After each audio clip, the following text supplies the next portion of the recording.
Linearly dependent and non coplanar मतलब independent. चलो ठीक है, तो स्टार्ट करें। मतलब आवाज आ रही है बच्चों? Hello hello hello hello. Yes sir. चलो, तो लास्ट लेक्चर वी एस्टैब्लिश्ड कि if a B and c, if A, B and C non-coplanar, sorry, if A, B, C coplanar, why is it looking different? पता नहीं, फिर से कुछ लफड़ा हो गया। If A, B, C coplanar, that implies XA plus YB plus ZC is 0, है ना? कि अपन ने एस्टेब्लिश कर लिया था, where X, Y, Z are scalars, X, Y and Z are scalars, not all 0. X, Y and Z are scalars, not all 0. ये अपन ने last lecture establish कर लिया था। वैसे इसका कॉन्वर्स ट्रू होगा क्या बच्चों? कॉन्वर्स ट्रू, कॉन्वर्स ट्रू होगा क्या? Is the converse true? What do I mean by converse true? बोलो। Yes sir. क्या मतलब क्या है वैसे कॉन्वर्स स्टेटमेंट क्या होगा? सर मतलब अगर वो तीन वेक्टर्स पहला वाला जीरो दिया रहेगा तो कोप्लानर कंक्लूड कर सकते हैं। If there exist x Y z not all zero such that, तीनों जीरो नहीं है तो such that x A plus Y B plus Z C zero, इसका मतलब है a b c must have been coplanar. I think it is pretty obvious now, ये सीधे सीधे एस्टेब्लिश ही हो गया है कि अगर मान लो एक्स ए plus Y B plus Z C zero हो रहा है, देन कैन आई सी कि X A Y B Z C can be treated as a sides of a triangle, and if they can be treated as a sides of a triangle then coplanar, है ना? Pretty damn obvious. तो ये अपना establish हो चुका था। अब आगे बढ़ते हैं, ध्यान से देखो। सो वही कंडीशन ऑफ कोप्लेनरिटी में कंटिन्यूड है। If a vector is a1 i cap plus a2 j cap plus a3 k cap, and similarly b vector is b1 i cap plus b2 j cap plus b3 k cap, alright, and c vector is c1 i cap plus c2 j cap plus c3 k cap. तो अगर coplanar है, if a B and c coplanar, तो कितने बच्चों को याद आ रहा है कि अपन ऐसा लिख सकते हैं, C vector can be written as lambda A plus mu B, है ना? जिसको अपन ऐसे इस बार, अब since everything is given in I J के फॉर्म, तो ये देखो आईजे के फॉर्म में दिया हुआ है, तो सी वेक्टर एलएचएस और आरएचएस का आई कैप कंपेयर कर लो। तो एलएचएस का आई कैप क्या है? C1 is lambda A1 plus mu b1, समझा ना? Yes sir. जे कैप कंपेयर करूंगा तो lambda A2 plus mu बी2, and के कैप कंपेयर करूंगा तो lambda A3 plus mu B3. I hope this is established. और इसमें से कितने बच्चों को ये बात समझ आ रही? कहना है एलिमिनेट लैम्डा एंड म्यू, दो वेरिएबल्स तीन इक्वेशन को सेटिस्फाई कर रहे हैं। तो कितने बच्चों समझा कि यहाँ से लैम्डा और म्यू सॉल्व कर सकता हूँ फर्स्ट और सेकंड इक्वेशन से, और थर्ड में पुट कर सकता हूँ? तो एक्चुअली वो ये आता है, I don't want to show the calculation because it is pointless to show the calculation. Whatever be the way, eventually conclusion ये आता है. This is it.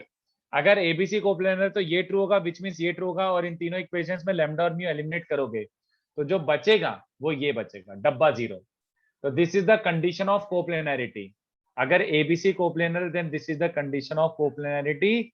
Same condition अगर आई, एक तो ये कंडीशन है, बट ये है वेक्टर वेक्टर फॉर्म में। But if all the vectors are also given in IJK form, then the same conditions become dabba zero. This is the condition of coplanarity if all the vectors are given in IJK form. ठीक है? And I think it is pretty obvious by now. If A, B, C non-coplanar, जल्दी बताओ non-coplanar के लिए क्या हो जाएगा? If A, B, C non-coplanar, then dabba not equal. very good, very good, very good, very good, very good. अरे यार ऐसे लिख रहा था मैं। चलो ठीक है, सेम ही बातें।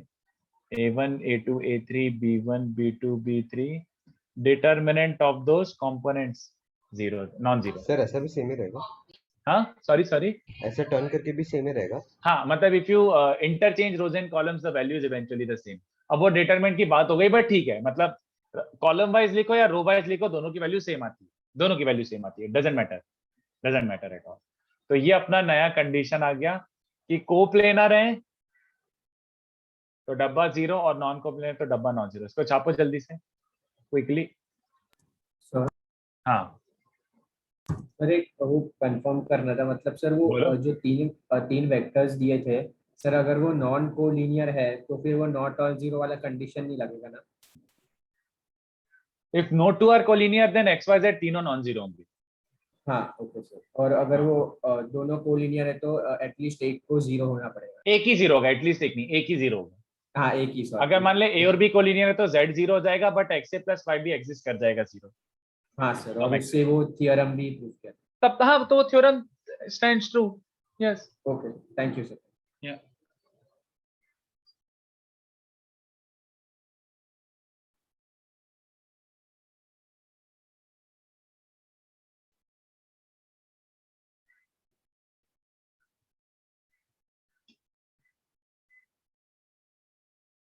और ये तो लास्ट लेक्चर एस्टेब्लिश कर लिया था हम लोगों ने कि दो वेक्टर का लीनियरली डिपेंडेंट होना is same as them collinear, and independent होना मतलब नॉन कोलिनियर. तीन वेक्टर का डिपेंडेंट होना मतलब कोप्लेनर होना, एंड तीन वेक्टर का इंडिपेंडेंट होना मतलब नॉन कोप्लेनर होना. ये अपन ने लास्ट लेक्चर एस्टेब्लिश कर लिया था. तो थोड़ी सी और थ्योरी बच रही है, उसके बाद ही क्वेश्चंस दूंगा. पहले थोड़ा सा थ्योरी और कराता हूँ जो मेरे मन में है कराने के लिए.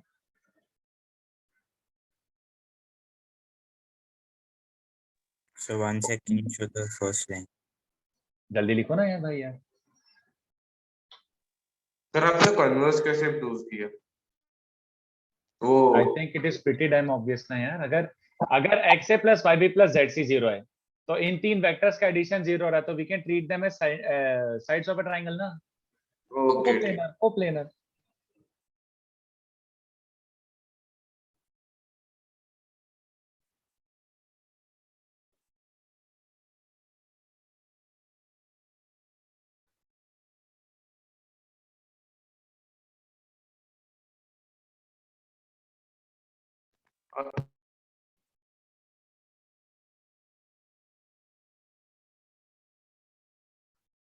अगर इस क्यू लाइंस क्या होता है? ये तो बहुत आगे पढ़ेंगे, 3D में पढ़ेंगे. आपने कल वो लिखा था इसलिए पूछ रहा मैं. वो उधर वो समझा भी दिया था मैंने. Non intersecting and non parallel. Okay okay. Non intersecting and non parallel.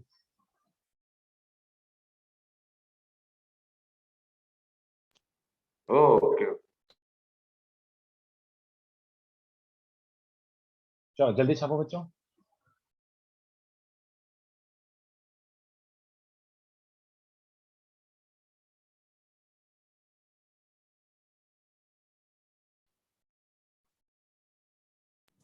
Sir lambda और म्यू एलिमिनेट करके वो डिटरमिनेंट वाला. सॉरी. हाँ लैम्डा और म्यू एलिमिनेट करके, क्योंकि ओरिजिनली तो वेक्टर्स गिवन है ना, a1 a2 a3 b1 b2 b3. तो लैम्डा और म्यू को कटाओ, उनके टर्म्स में कंडीशन को कोई पॉइंट ही नहीं है. हाँ.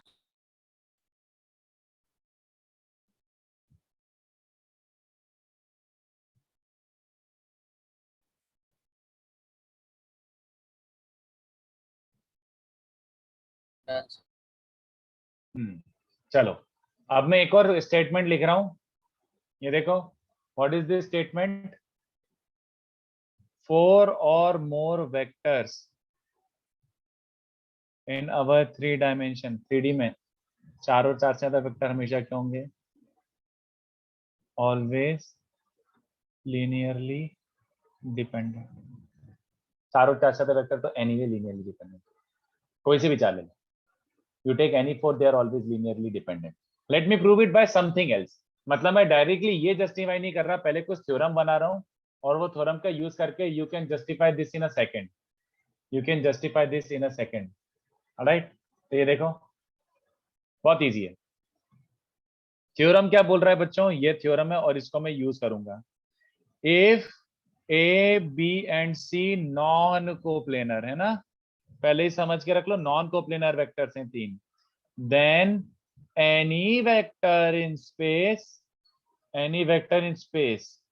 can be uniquely written in terms of, या फिर can be uniquely written as a linear combination of ABC, as a linear combination of A, B and C. All right, that is any vector, R vector in the space can be written as a linear combination of A, B and C. ऐसे format में लिख सकता हूँ. R is any 3-dimensional vector, or as long as A, B, C are non-coplanar, we can always do this. Always there exists X, Y, Z such that we can do this. ठीक है, इसी को मैं ये बोल सकता हूं 3 non coplanar vectors. The crux of discussion is this, 3 non coplanar vectors can be taken, treated नहीं, taken. 3 non-coplanar vectors can be taken as system of axes. This is what it means. All right. याद है अपन ने पहले lecture में ये किया था, first lecture में we did कि consider 3 mutually perpendicular lines. याद आ रहा है किसी को? x y y z, sorry o x o y o z, 3 mutually perpendicular line लेके फिर मैंने वेक्टर, एक रैंडम वेक्टर को डेफिनेशन दी थी x i y j z के फर्स्ट लेक्चर. अब मैं क्या बोल रहा हूँ, कोई जरूरी नहीं है that your system has to have a set of perpendicular lines. Perpendicularity is not a requirement. Requirement क्या है बच्चों एक्चुअली में, अगर तुम्हें system of axis बनाना है, if you want to consider a system, your system can consist of 3 non-coplanar lines, non-coplanar vectors that can be your base. Perpendicularity कोई जरूरी नहीं है, ठीक है. और इसको अब मैं यूज करूंगा कि अगर ABC नॉन कोप्लेनर है तो कोई से भी वेक्टर को सीधे अज्यूम कर सकते हो, लेट दैट वेक्टर भी x a y z के, sorry x a y b z c, बिल्कुल ले सकते हो. Let me express and prove it to you. तो ये देखो, प्रूफ तो बहुत आसान है बिकॉज अपन बहुत अच्छे से इसको अपन फर्स्ट लेक्चर में कर चुके हैं. ध्यान से देखो प्रूव कैसे करेंगे. आपको हवा में एक आर वेक्टर दिया हुआ है एंड हमें क्या बोलना है, हवा में कोई सा भी एक आर वेक्टर है उसको मैं हमेशा ABC के फॉर्म में एक्सप्रेस कर पाऊंगा. चलो ठीक है, हवा वाला जो आर वेक्टर है, सबसे पहले क्या कर रहा हूं, लुक एट दिस. सबसे पहले क्या कर रहा हूं, जो ABC 3 नॉन कोप्लेनर वेक्टर्स हैं, जो ABC 3 नॉन कोप्लेनर वेक्टर्स हैं, can I make them coinitial first. ABC को मैं शिफ्ट करके कोइनिशियल तो बना ही सकता हूं ना बच्चों. Yes sir. तो जैसे ये A वेक्टर है, ये B वेक्टर है और ये C वेक्टर है, तो what I am going to do first, ये जो अपना R वेक्टर है इसको आपको एक्सप्रेस करना है इन टर्म्स ऑफ ABC, है ना. तो make A B and C कोइनिशियल. कोइनिशियल मतलब सेम पॉइंट से ओरिजिनेट हो रहे हैं. Let's say O, point O, ये वाले पॉइंट को O बोल देता हूं, ठीक है. अब क्या करना है, now what we going to do, shift our R vector to O. ये तो कर ही सकता हूं मैं, R वेक्टर को O पे शिफ्ट कर सकता हूं.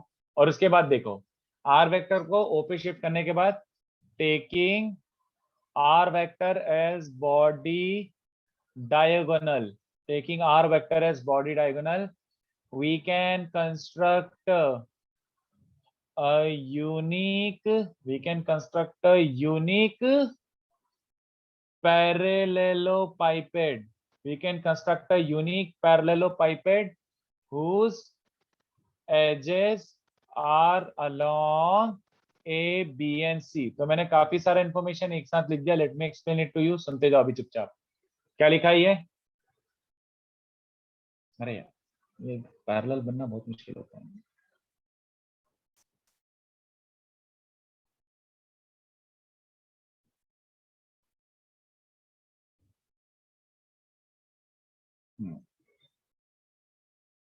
नहीं, दिस लुक्स गुड.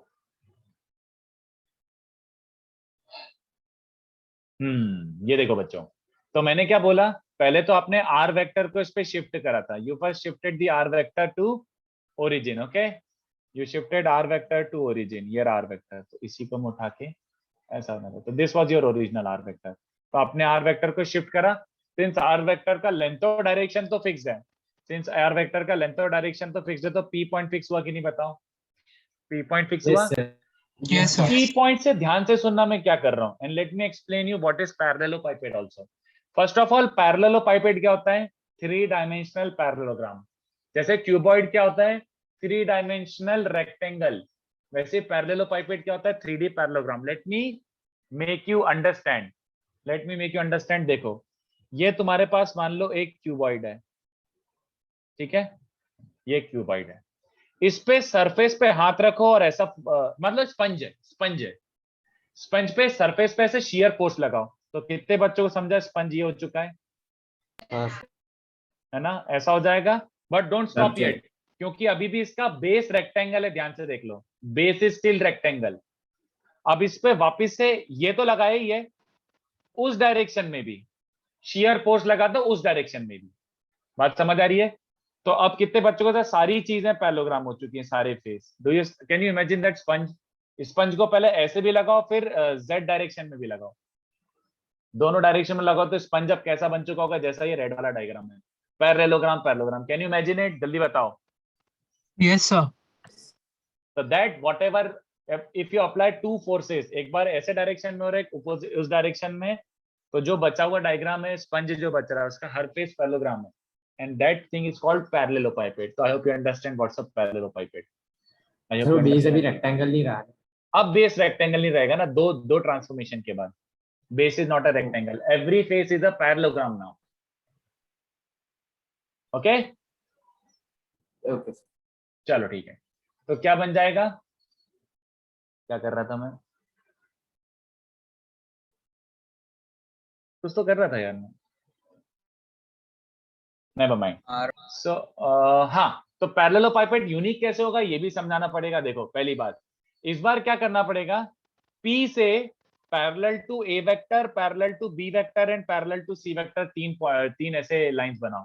तो पैरेलल टू A वेक्टर ये कहीं ना कहीं तो मीट करेगा, पैरेलल टू B वेक्टर ये कहीं ना कहीं तो मीट करेगा, और पैरेलल टू C वेक्टर कहीं ना कहीं तो मीट करेगा इन प्लेन्स को, AB BC और CA वाले प्लेन्स को। तो let these points be DEF। Do you understand? DEF fixed है ऑब्वियसली, DEF फिक्स्ड है। फिर D से ऐसे पैरेलल है, देखो सारे ABC के पैरेलल पैरेलल पैरेलल बनाया। तो डू यू अंडरस्टैंड कि अगर P पॉइंट फिक्स था तो ABCDEF सब फिक्स्ड है, बोलो। तो ये पैरेललोपाइपेड फिक्स्ड है, हाँ या ना? क्लियर? सर जो लास्ट पार्ट जो फिक्स्ड पॉइंट्स का मुझे समझ नहीं आया है। ये P पॉइंट है तेरा, और Yes, तेरा sir. ये वाला ये ऐसा है। तो P पॉइंट में इसके पैरेलल A वेक्टर के पैरेलल बना, तो ये इस प्लेन को जहां पे भी मीट करे फिक्स पॉइंट ही होगा ना, ऑब्वियस सी बात है। Yes, sir. एक B वेक्टर के पैरेलल बना, AC वाले प्लेन को भी फिक्स पॉइंट पे मीट करेगा, फिक्स पॉइंट पे मीट करेगा, तो ये तीनों फिक्स हो गए। तो उसके बाद ये और ऐड कर दे ऐसे, fix fix fix fix fix fix fix हो गया ना पूरा। Okay, sir. I'm saying कि it's a unique parallelepiped since all the points are fixed, unique parallelepiped है। ये देखो कितने बच्चों को चलेगा, let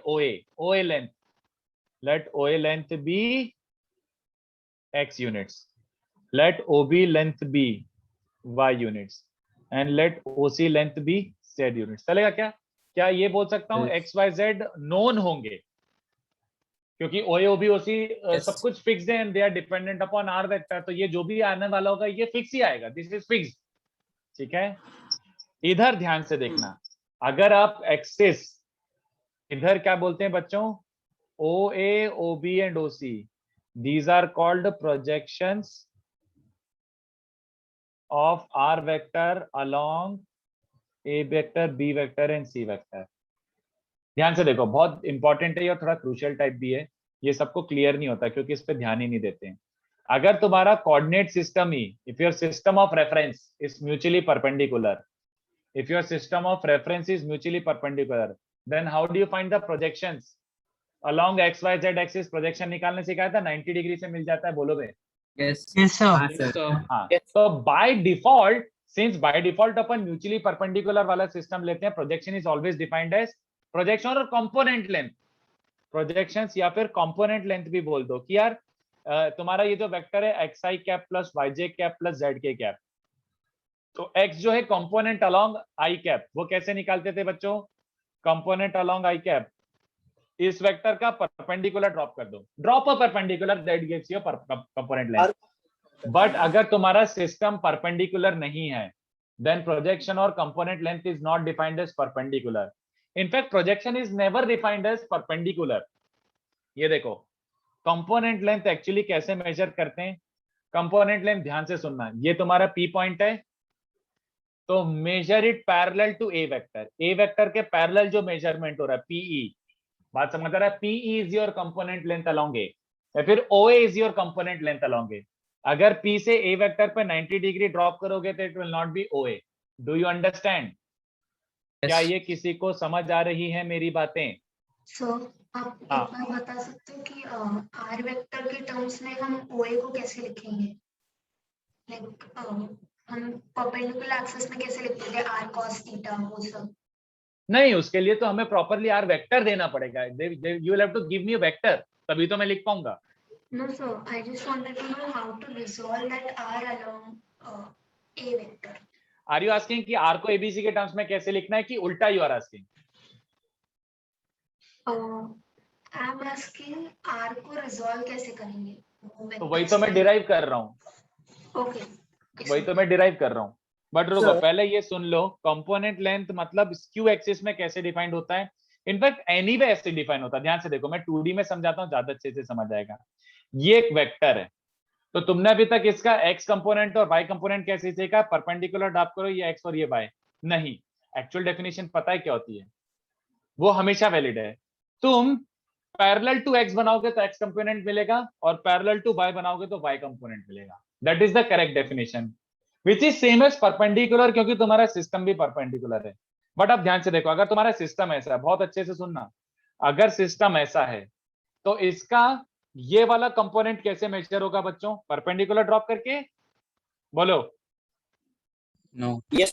कैसे measure it? Parallel to this, तो ये Parallel. वाला, ये ऐसे पैरेललोग्राम बना के, तो ये तुम्हारा x कंपोनेंट है और ये y कंपोनेंट है if the system is also skew. क्या ये बात समझ जाती है? तो सर वो Yes, सिस्टम sir. पे डिपेंड करता है ना, वो कैसे है। हाँ, सिस्टम पे डिपेंड करेगा ना, ऑब्वियस सी बात है। समझ गया सर। सिस्टम पे एक्स वाई जेड जो एक्सिस है वो एक स्पेशल केस है जिसमें स्पेशल केस है, perpendicular yes yes, special case है, yes. But Sir, component is because it was perpendicular, right? Perpendicular है, तो इट डजंट मैटर कि तुम उसको परपेंडिकुलर बोलो या पैरेलल टू एक्स बोलो, एक्स वाई बोलो, ऐसा वो दोनों सेम ही बात आ रही है। बट स्क्यू सिस्टम में दे आर डिफरेंट। परपेंडिकुलर वाला will not be called the component length skew system. Yes, sir. तो बेसिकली हमें पैरेललोग्राम बनाना है और हाँ, उसमें हाँ, जो भी लेंस आएंगी वही हमें हाँ, वो और projection। जिसके अलोंग जो आएगा, इसमें भी आप पैरेललोग्राम बनाओ, तो इसके अलोंग ये आ रहा है तो ये तुम्हारा कंपोनेंट लेंथ है, और ये इसके अलोंग आ रहा है तो ये तुम्हारा y कंपोनेंट है। बट स्क्यू सिस्टम में इट मेक्स अ डिफरेंस। ये तुम्हारा वेक्टर है, तो ये पैरेललोग्राम बनाने पे ये x के कंपोनेंट अलोंग है और ये वाला y के अलोंग कंपोनेंट है। ये नहीं हो जाएगा, ये गड़बड़ कर दोगे तुम अगर ले लोगे तो। ये वेक्टर है, तो अगर ये 90 डिग्री और ये 90 डिग्री ड्रॉप कर दोगे तो these are not projection lengths. No, ये गलत है, यस सर। है ना? बट वैसे इसमें बहुत ज्यादा भी नहीं घुसना है। क्यों? क्योंकि 99% ऑफ द टाइम अपना सिस्टम कैसा होगा? 99% of the time Perpendicular. System कैसा होगा? परपेंडिकुलर ही होगा। तो बहुत ज्यादा नहीं घुसते हैं इसमें। I think I have explained reasonably. ठीक है, तो एनीवे अपना यहाँ पे देखो, देन कितने बच्चों चलेगा? OA का लेंथ पता है क्या? x। OA का डायरेक्शन पता है क्या? a cap. OB का डायरेक्शन पता है? b cap. OC का डायरेक्शन पता है? ठीक है ना? तो मुझे OA OB OC as a vectors मिल गए, हाँ या ना? Yes sir. Yes, And sir. this should also be pretty damn obvious to you, जो मैं नेक्स्ट पॉइंट लिखने वाला हूँ, ये देखो। This should be pretty damn obvious to you. कितने बच्चों चलेगा कि every face is still a parallelogram? Every face is still a parallelogram. Yes sir. तो अभी भी वेक्टर लॉ मतलब एडिशन लॉ एप्लीकेबल है ना? OA Yes, sir. Vector plus OC vector क्या? जल्दी बताओ भाई। OA plus OC, OF, OF OF and OF plus FP क्या है? OF plus FP is OP, हाँ या ना? R vector. चलेगा? तो इससे ऐड करोगे इन दोनों को तो क्या मिल जाएगा? ऐड करके OA plus FP plus OC is OP। Can I से FP vector is OB vector only? FP vector is OB vector only. Yes, sir. OP vector क्या है? OP vector is R vector. OA vector क्या था? XA cap. OB vector was YB cap. OC vector was ZC cap. ये रहा crux of discussion. This is the crux of discussion. Look at Yes. This. तुम्हारा R vector क्या आ गया है?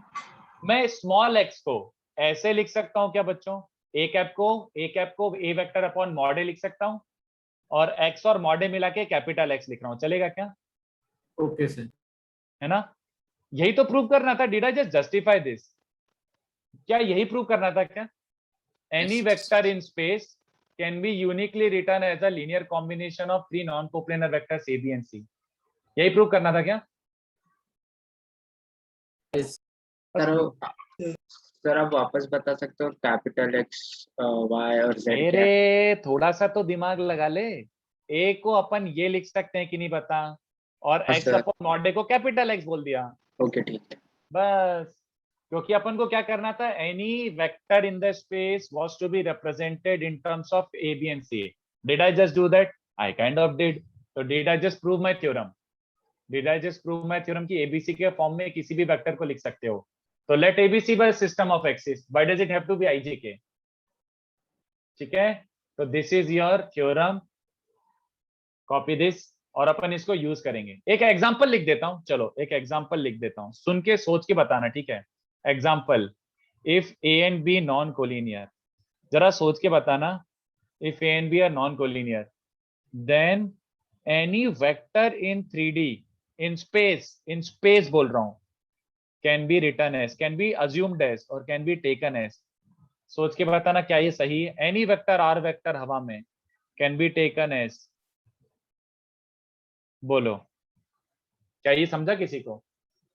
Yes. मैं इससे स्टार्ट कर Sure, सकता हूँ sure. मेरा question. I can always start my question like this. sir.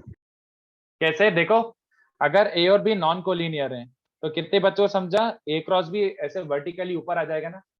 Then can I say A, Yes, sir. B and A cross B are non-coplanar? Is it safe assumption? A, B and A cross B are non-coplanar. Is it safe assumption? Yes. So if Yes, A sir. Yes, sir. B are non-coplanar, then any vector can be written as a linear combination of three non-coplanar vectors. तो बिल्कुल ले सकते हो ऐसा, बिल्कुल ले सकते हो, ऐसा कोई इशू नहीं है. तो मैं इसको कॉपी करने का टाइम देता हूँ. फटफट कॉपी करो बच्चों. सर आप एक बार बता सकते हो कि एफपी आपको ओबी कैसे है? अबे यार क्या बात कर रहा है यार. FP is OB. दोनों सेम ही अच्छा, sorry, लेंथ है sorry, और sorry. सेम ही डायरेक्शन है. हाँ, वो चलो जल्दी थोड़ा छापो. लेटर्स में कंफ्यूजन. छापो जल्दी. तो आप एक सेकंड नीचे जा सकते हो. Okay, follow. सर ये प्रूफ इम्पोर्टेंट है याद रखना. Proof is not that important but the theorem is important. But proof लिख लो, लिख लो. तो वो कोई- एग्जांपल याद करना है क्या, मतलब? बिल्कुल नहीं, बिल्कुल नहीं. सर ये हाँ. जो आपने बताया था कि A X A vector plus Y B vector ई plus Z A cross B, ये मतलब कहाँ काम आता है सर? कैसे काम आएगा हमें? करेंगे जब क्वेश्चन करेंगे तब ऐसी चीजें यूज कर सकते हैं अपन, अभी नहीं. But in future yes we can start like this. ऐसा करना पड़ सकता है तो करेंगे, अभी नहीं. Okay sir. छापो जल्दी, जल्दी छापो.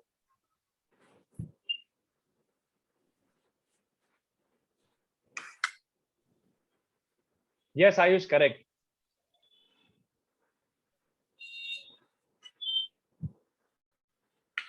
Ayush correct, exactly.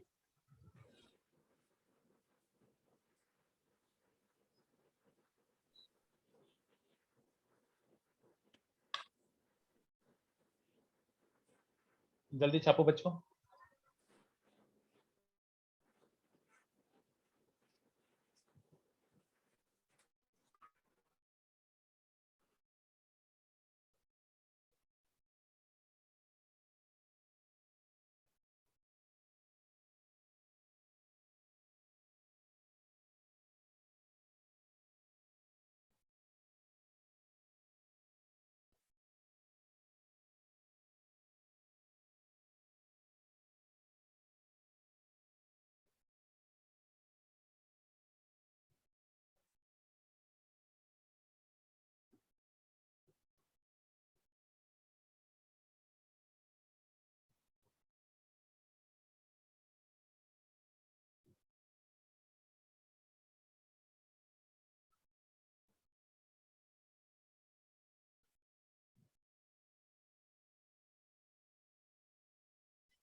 हाँ, यहाँ पे a cross b is the third vector.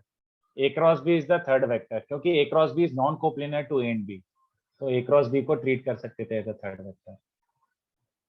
एक सेकंड. सर थोड़ा स्क्रॉल डाउन करेंगे प्लीज. हाँ हाँ. थोड़ा और. तो थोड़ा सा आप सर एक ही एक तो मुझे समझ नहीं आता यार कि मतलब 5 मिनट बाद भी बहुत बच्चे बोलते रहते हैं फर्स्ट लाइन दिखा दो.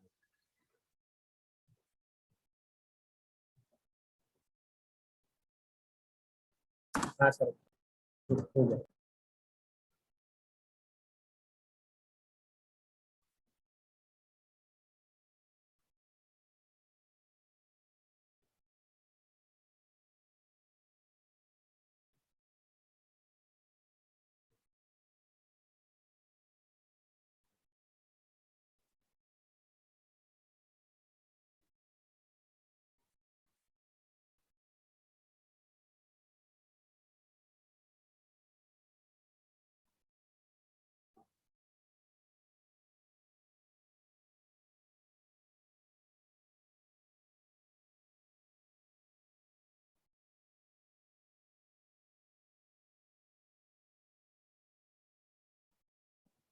सर डायग्राम बताओ बस।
चलो कॉपी हुआ? Yes sir. चलो अब नेक्स्ट पार्ट देखो, थोड़ा से और दो छोटे छोटे पॉइंट बताने, फिर अपन इस पे भर के क्वेश्चंस करेंगे। तो हाँ, नेक्स्ट पॉइंट क्या है देखो, वही चीज को थोड़ा अलग तरीके से देख रहे हैं बट देखना जरूरी है। Next point is condition of collinearity of 3 points. Condition of collinearity of 3 points, बहुत अच्छे से सुन लो। Condition of collinearity of 3 points. 2 point तो हमेशा कोलिनियर होते हैं, 3 जरूरी नहीं है ना, 3 जरूरी नहीं है। तो what should be the condition of collinearity of 3 points? Okay, तो look at this, A B and C 3 collinear points हैं, देन क्या? ठीक है, देन क्या? ये देखो, ये रहा ए, ये रहा बी, ये रहा सी। अगर ये 3 पॉइंट्स कोलिनियर हैं, then can I say it is exactly same as AB vector and AC vector are collinear? ये दोनों वेक्टर्स कोलिनियर हो जाएंगे, हाँ या ना? Yes sir. AB वेक्टर और AC वेक्टर कोलिनियर हो जाएंगे। और AB और AC अगर कोलिनियर है तो do you understand AB can always be written as some lambda times AC vector. Yes super obvious, that is AB vector समझ लो B माइनस ए होता है और AC vector C minus a होता है। तो कितने बच्चों को चलेगा इसको ऐसे कलेक्टिवली ऐसे लिख सकता हूँ क्या बच्चों? एक बार नोटिस करो और देख के बताओ समझ।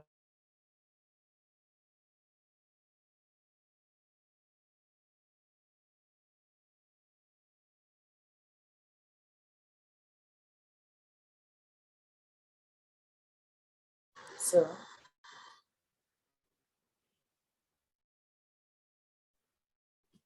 सर आपकी आवाज नहीं आ रही है।